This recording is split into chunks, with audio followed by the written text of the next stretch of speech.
Hello guys, welcome to my channel RS function. आज मैं आपके साथ ट्रांसमिशन ऑफ लव का नेक्स्ट पार्ट एक्सप्लेन करने वाली हूँ। एक्सप्लेन करने से पहले सॉरी गाइस, मैं 2 दिन से अपलोड नहीं कर पाई क्योंकि यहाँ पर वापस से बारिश होना शुरू हो गई है और नेटवर्क का थोड़ा इशू भी है।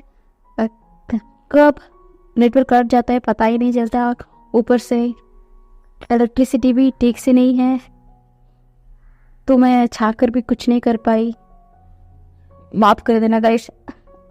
और रही बात की स्टोरी, थोड़ा अटपटा ही है पर जैसे जैसे आगे बढ़ेगी ना अच्छा लगेगा। और किसी ने कहा है कि ये क्या 3 पार्ट में ही सैड पार्ट रखना।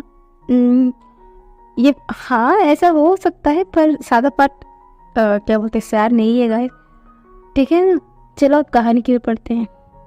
हमने पिछले पार्ट में देखा था कि बीइंग ने क्या बोलते हैं लाइटनिंग को अपने ऊपर बियर कर दिया था। इसके चलते उसने हांगवंचुन से अपना गिफ्ट भी ले लिया था। गिफ्ट के चलते उसने किसी और इमोर्टल को मदद करने के लिए रिक्वेस्ट की, इसलिए सब लोग ने उसका रिक्वेस्ट मान भी लिया और उसे सब लोग ना बेवकूफ़ बोलने लगे क्योंकि वो चाहता था अपने लिए बहुत कुछ मान सकता था, शक्तिशाली बनता था, क्या बोलते हैं शक्तिशाली बन सकता था, फिर भी उसने किसी और के लिए दुआ मांगी। इसलिए सब लोग इसे ही लूजर कह रहे थे, चिढ़ा रहे थे। और रही बात उसकी यंग एनर्जी, वो अपनी मास्टर से बहुत खुश हो गया था और हांगवंचुन भी विंग की इस हरकत से बहुत खुश था क्योंकि वो भी चाहता था कि उस इमोर्टल की मदद करे, पर वो इस पद में था क्योंकि वहाँ पर उसे सिर्फ फैसला लेना था, वो भी हेवन की हित में फैसला लेना था, इसलिए वो चाहकर भी कुछ नहीं कर पाया था। पर विंग के पास तो चांस था, इसलिए विंग ने उस इंसान की मदद की। पर जैसे ही उसने अपने कक्ष में आया, जितना होल्ड किया था वो होल्ड नहीं कर पाया क्योंकि वो लाइटनिंग बियर किया है अपने ऊपर।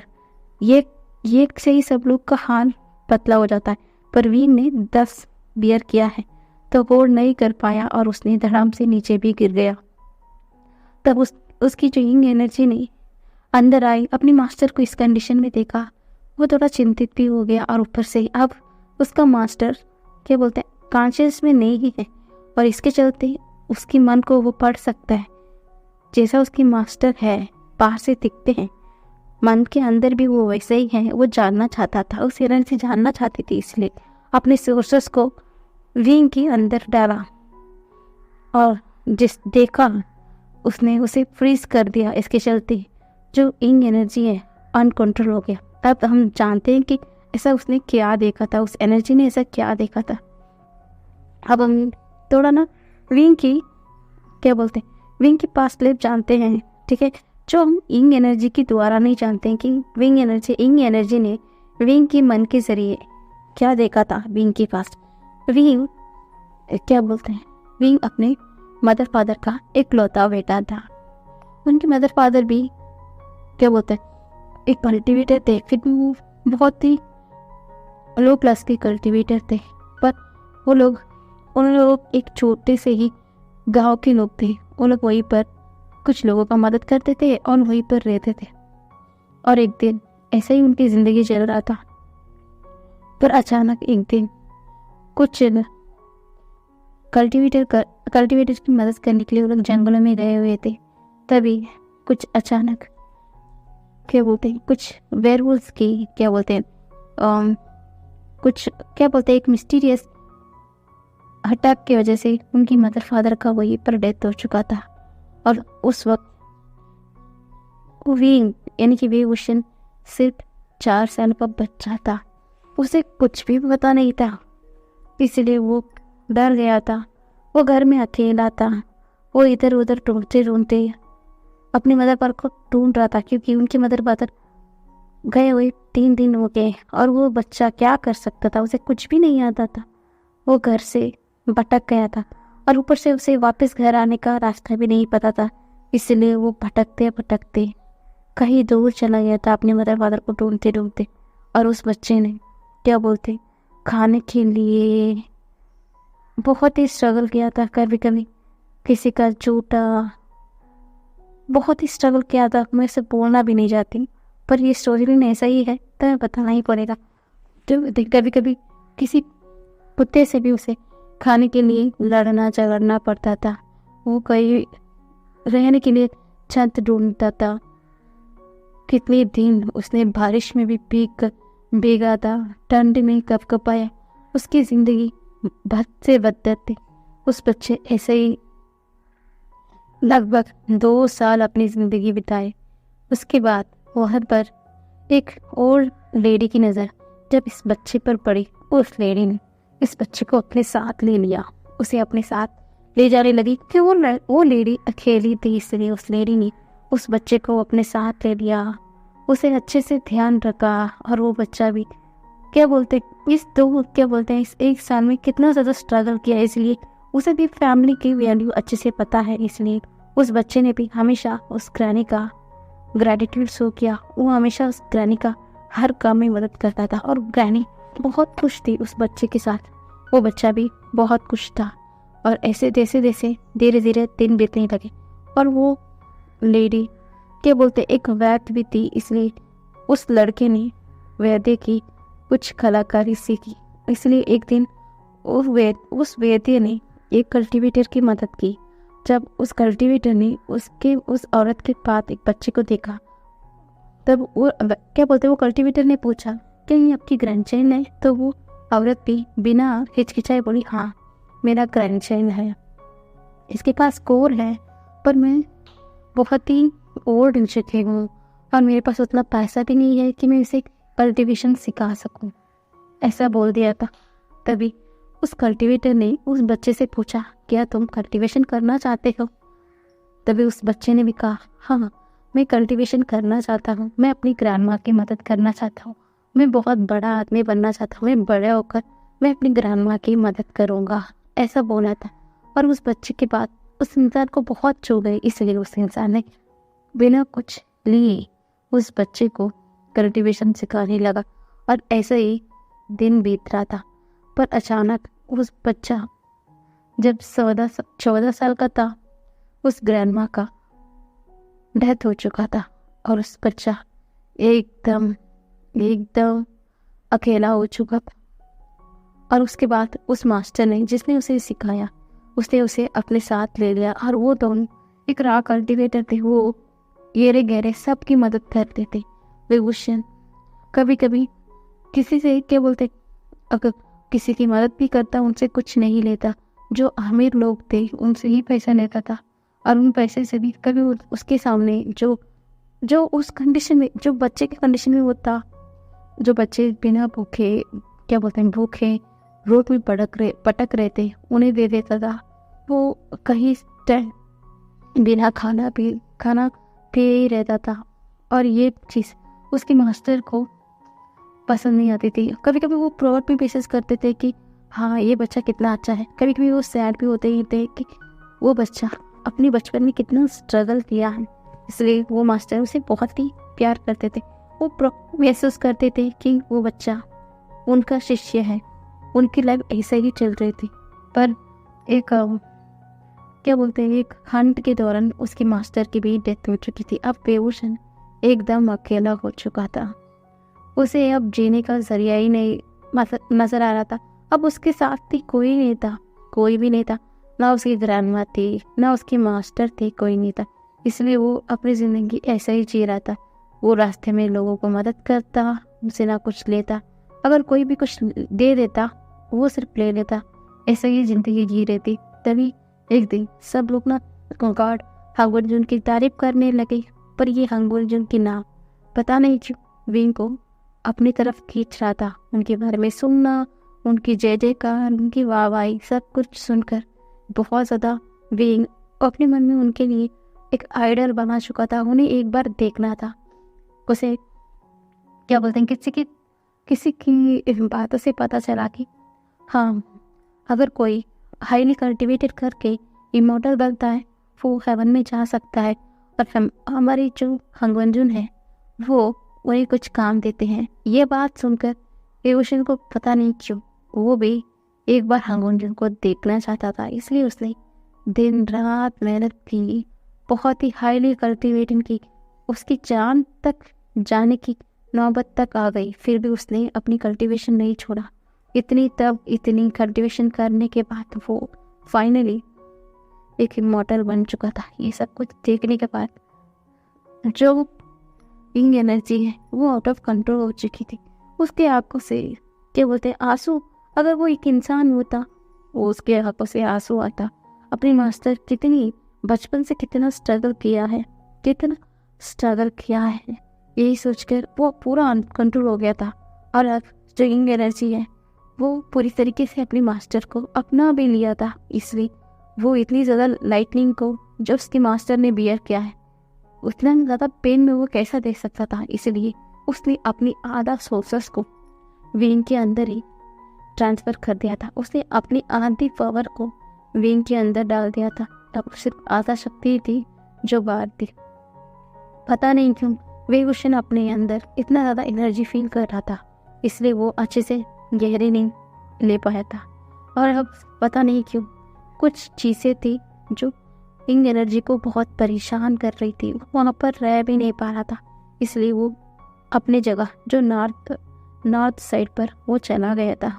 वो बहुत ही बेकाबू होकर इधर से उधर टहल रहा था। हाँ, भले ही आधा शक्ति उसने अपने मास्टर को दे दिया, फिर भी ये आधा शक्ति काफ़ी थी सबको पिला कर रखने के लिए। वो सारे जगह हिल रहे थे। तभी वहाँ पर एंसेस्टर गार्ड आ गए थे। तभी एंसेस्टर गार्ड पीछे से बोलते, तुमने अपने मास्टर को मान लिया और अपना आधा शक्ति भी दे दी, पर मुझे एक बात समझ में नहीं आई, आपने आधा पावर तो दे दिया पर तुमने अपनी पूरी पावर को क्यों नहीं दी। तभी जो इंग एनर्जी है बोलती है, गॉड मुझे कुछ डर लग रहा है। तभी एंसेस्टर गार्ड बोलते हैं, क्या हुआ, क्या डर लग रहा है तुम्हें। तभी जो इंग एनर्जी है वो बोलती है, मास्टर, मेरे मास्टर आपने बचपन से इतना स्ट्रगल किया है। वो घमंडी नहीं है, वो लालची भी नहीं है, वो बहुत प्योर सोल है। अब तो मुझे अपने ही ऊपर गुस्सा आ रहा है जो मैंने क्यों बोला। तभी जो एंसेस्टर गार्ड है वो सब कुछ समझते हैं, फिर भी पूछते हैं, क्या हुआ, तुमने ऐसा क्यों मांगा, क्या बोला तुमने। तभी इंग एनर्जी बोलता है, सच में गलती मेरी थी, मुझे ऐसा नहीं मांगना चाहिए था। तभी एंसेस्टर गार्ड बोलता है, क्या। इंग एनर्जी बोलते हैं, मैंने ऐसा शर्त रखा कि जो मेरा मास्टर बने वो इंसान एक प्योर सोल होना चाहिए। उसके मन में या कभी भी उसके मन में लालच या नफरत, ईर्ष्या कुछ भी नहीं आना चाहिए। वो सच में बाहर भी अंदर से भी प्योर सोल होना चाहिए। और मेरा मास्टर ऐसा है और मुझे अभी यही बात डरा रही है। चलिए सिस्टर बोलते, क्या मतलब है तुम्हारी, क्या डरा रही है तुम्हें। चलिए इंग एनर्जी बोलती है, मास्टर आपको अच्छे से पता है कि मैं क्या सोच रहा हूँ, आप जानते हैं मास्टर। हाँ, भले ही लोगों को इंग एनर्जी के बारे में नहीं पता, फिर भी यहाँ पर वाइट एनर्जी को सबको पवित्र माना जाता है। आपको पता है यहाँ पर रंगों में भी काले रंगों को कितनी अजीब से देखते हैं। अगर उनको पता चलता है कि ये काला रंगी मैं हूँ और मेरे एनर्जी का सोर्सेस क्या है, तो क्या वो लोग मेरे मास्टर को एक्सेप्ट कर पाएंगे, मेरे मास्टर को सम्मान देंगे। और मैं एक बात कह रहा हूँ आपसे मास्टर, गॉड अगर कोई भी मेरे मास्टर को हार्म किया, मेरे मास्टर को दुख पहुँचाया, तो मैं अपने आपे से बाहर हो जाऊँगा। मैं इतना तो जान गया हूँ कि मेरे मास्टर इतना काइंड है, उनके ऊपर कुछ भी किए वो सहन कर सकते हैं, पर मैं नहीं। मैं अपने मास्टर के ऊपर कोई भी सख्ती मैं बर्दाश्त नहीं करूँगा। कोई भी मेरे मास्टर को हर्ट करे, मैं उन्हें इतना ज़्यादा दंड दूंगा कि वो अपनी पूरी ज़िंदगी पछताए कि उन्होंने मेरे मास्टर को हार्म क्यों पहुँचाया। और आपको पता है मेरे मास्टर यहाँ तक कैसे पहुँचे, कहीं ना कहीं मून डीटी की वजह से वो यहाँ तक पहुँचे। पता नहीं क्यों, मुझे ये तो समझ में आ रहा है मेरे मास्टर के मन में वो उन्हें बहुत पूछते हैं, पर अगर मेरी मास्टर को हर्ट करने वाले वो मून डीटी ही क्यों ना हो, मैं उन्हें नहीं छोड़ूंगा। अब जानते हैं कि मेरी पावर और उनकी पावर दोनों बराबर की है, एक समान ही है। फिर भी मुझे कोई फ़र्क नहीं पड़ता, अगर कोई भी मेरे मास्टर को हार्म करता है मैं उन्हें बिल्कुल नहीं छोड़ूंगा। ऐसे बोलकर वो इंग एनर्जी वहाँ से गायब हो जाती है। पर एंसेस्टर बार ने अपनी मुट्ठी बना ली थी, अपनी आंखों को कस के बंद कर लिया था। मैं कुछ नहीं कर सकता हूँ, आगे जो होने वाला है उसे कोई भी बदल नहीं सकता, वो नियति है। पर हाँ, बदला जा सकता है, पर ये सब कुछ मून डीटी के हाथ में है। उनके फैसले ही अब आगे का भविष्य बदल सकता है। अगर वो सही फैसला लेते हैं तो सब कुछ सही रहेगा, अगर उन्होंने गलत फैसला ले लिया तो सब कुछ तबाह हो जाएगा। फिर से एक नया रचना होगा और मैं उसे रोक नहीं पाऊंगा। मैं ये सब कुछ हंगुंजुन के हाथ में दे दिया हूँ। मैंने उन्हें समझा दिया है कि तुम गलत फैसला मत लेना। मैं सिर्फ सबको चेतावनी दे सकता हूँ और कुछ नहीं। देखते हैं कि आगे क्या होता है। ऐसा बोलकर वो चले गए थे। अब इंग एनर्जी ज़्यादातर अपनी पूरी ज़्यादा एनर्जी विंग को दे दिया था, इसलिए वो हमेशा वेवोशन की इर्द गिर्द ही रहता है। उन दिन के बाद हमेशा इंग एनर्जी अपने मास्टर को हंसता हुआ देखकर वो भी खुश था। अगर कोई भी उनके मास्टर को चिढ़ाता, उसे बुली करता, उसे अच्छा ही नहीं लगता और वो चाहकर भी कुछ नहीं करता, क्योंकि कोई भी उसके मास्टर को हाँ मुंह पे कुछ भी बोल तो सकता है पर कुछ चोट नहीं पहुंचाए इसलिए कुछ नहीं कर सकता। और दूसरी तरफ हमारे हंगुंजुन की नज़रिया वेवोशन के लिए इस दिन से बदल गए। वो उस दिन से वेवोशन को बहुत ही ध्यान से गौर से नोटिस करने लगे कि हाँ, ये जो लड़का है ये सबसे अलग है। उसकी हेवन में बहुत लोग इमॉर्टल्स हैं, बहुत ही एंडर्स हैं। सब लोग इतने पावरफुल होने के बावजूद भी उनके मन के अंदर कहीं ना कहीं लालच है, घमंड है। हाँ, वो इतने पावरफुल हैं, वो गार्ड के इतने करीब हैं, उनकी बातें गार्ड सुनते हैं, ऐसा बहुत ज़्यादा घमंड है सबके अंदर। फिर भी यहाँ पर जो इमोर्टल बन के यहाँ पर जो लड़का आया था, उसने एक नहीं बल्कि 10 जो लाइटनिंग को अपने ऊपर ले लिया। वो चाहता था कुछ भी विश के तौर पे कुछ भी मान सकता था, पर उसने मांगा तो मांगा, किसी और के नहीं मांगा। और ये चीज़ हंगुंजुन के अंदर एक अलग सा एहसास पैदा किया। उस दिन से वो वेवोशन को गौर से नोटिस करने लगे। उस लड़के की बातें, उसकी स्माइल, उसकी जो मासूमियत, सब कुछ उन्हें बहुत अच्छा लगने लगा। वो कब अनजाने में उस लड़के की तरफ खींचे चले जा रहे थे, खुद उन्हें ये एहसास नहीं था, पर कोई और थी इन सबको महसूस कर रही थी और अंदर से जैन बुनकर राख हो रही थी और वो गुस्से से तिलमिरा रही थी। वो बोलती, नहीं, ऐसा नहीं हो सकता। मून डीटी सिर्फ मेरे है, मैं इस हेवन का क्वीन बनूंगी और वो उस मामूली से इमोर्टल की तरफ। मून डीटी ऐसा क्यों देख रहे हैं? मुझे समझ नहीं आ रहा, मुझे कुछ करना पड़ेगा। और ये तो बेवकूफ़ है, बेवकूफ़। इस इंसान की तरफ मेरी मून डीटी ऐसा क्यों देख रहे हैं? मुझे कुछ तो करना होगा, मुझे फादर से बात करनी होगी। ऐसा बोलकर वो वहाँ से दूर चली जा रही थी। और दूसरी तरफ एक कमरे के अंदर एक बहुत ही बुजुर्ग इंसान बैठा हुआ था। तभी वो लेडी दौड़ के आती है, बोलती है, फादर कुछ कीजिए, नहीं तो सब कुछ अनर्थ हो जाएगा। तभी वो इंसान बोलते, क्या हुआ? तुम इतना चिल्ला क्यों रही हो? चैन, बताओ चैन, क्या हुआ? तभी वो अपने फादर को बोर्डन कहती है, फादर मुझे कुछ अजीब लग रहा है, मुझे कुछ अच्छा नहीं लग रहा है। तभी वो इंसान मिलते, क्या हुआ, ठीक से बता। तभी वो बोलती है, मुझे लगता है कि मून डीटी जो नया एक इमोर्टल वर्ल्ड से नहीं आया है, उसकी तरफ खिंचाव महसूस कर रहे हैं। मैं देख रही हूँ कि आजकल वो उस लड़की की तरफ ज़्यादा देर देखते रहते हैं, मुझे अच्छा नहीं लग रहा है। तभी वो इंसान बोलते बस इतनी सी बात, क्योंकि वो बहुत ज़्यादा पावरफुल है, इसीलिए हंगुन भी नोटिस कर रहे होंगे कि उसे कौन सा पद दिया जाए, बस इतनी सी बात। और तुम क्यों घबरा रहे हो? तुम चेन हो मेरी बेटी। मैं खान हूँ इस हेवन का बहुत मुख्य एल्डर, तुम जानते हो ना मैं मून डेटी हंगुन के कितने करीब हूँ।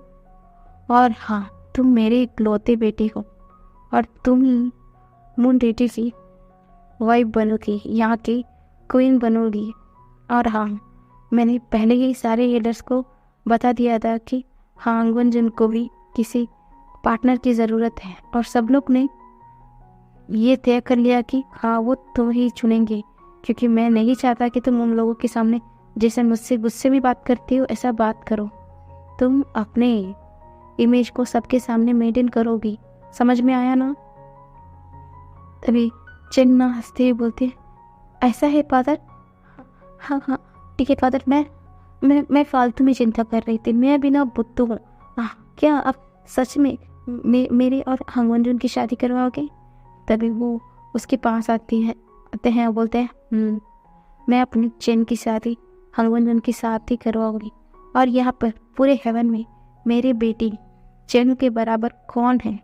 कोई भी मेरी चेन के बराबर खूबसूरत नहीं है, जो उसकी तरह हाईली कल्टिवेटेड कोई भी नहीं है, सिर्फ तुम हो, और तुम ही हंगवंजुन के बराबर भी हो। तो मैं तुम्हें उनके साथ भी देखना चाहता हूँ। तुम चिंता मत करो, बस कुछ दिन बीतने दो, उसके बाद मैं इसके बात की शुरुआत करूँगी, तुम चिंता मत करो। ऐसा बोलकर हान वहाँ से चले गए थे।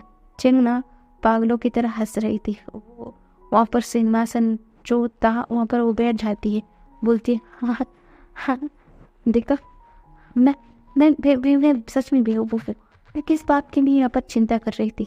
हाँ वो सिर्फ मेरे हैं, उनकी शादी सिर्फ मेरे साथ ही होगी। हाँ, फादर ने कह दिया ना कि वो मेरे साथ उनकी शादी करवाएंगी, तो मेरे फादर अपने वादों से कभी नहीं मुकरते। मैं फालतू में चिंता कर रही, तो मुझे और भी अपना पावर को बढ़ाना होगा और अपना सुंदरता का ख्याल रखना होगा। वह उनके सामने और भी ज़्यादा खूबसूरत दिखना चाहिए मुझे। ऐसा बोलकर वो अपने ही कामों में लग जाती है। और अब ऐसा ही दिन बीत रही थी। इन एनर्जी धीरे धीरे अपने मास्टर को अपनी तो पावर्स, आधा पावर तो उसने उसी दिन दे दिया था, अब धीरे धीरे थोड़ा थोड़ा कर उसका पावर्स देना शुरू कर दिया था, जैसे जैसे अपने मास्टर को वो जान रहा है। और दूसरी तरफ जो हंगवंजुन है वो पूरी तरीके से वेवोशन की तरफ अट्रैक्शन हो चुके थे। वो वेवोशन के साथ अब ज़्यादातर वक्त बिता रहे थे, क्योंकि उन्हें उनको सिखाना पड़ता था कुछ बातें, कुछ स्किल खुद हंगवंजुन सबको सिखाते थे। इसके चलते वो ज़्यादातर वेवोशन और 4 कल्टिवेटर के साथ वो ज़्यादातर रहते हैं।